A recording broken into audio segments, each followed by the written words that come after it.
Hi everyone.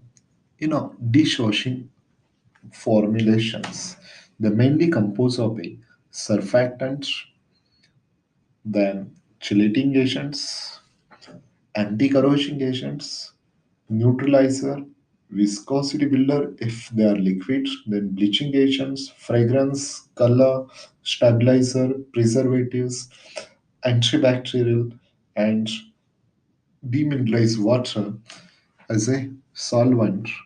So first ingredient for this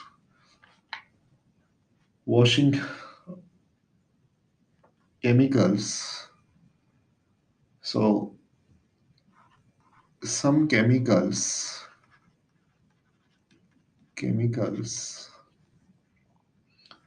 used in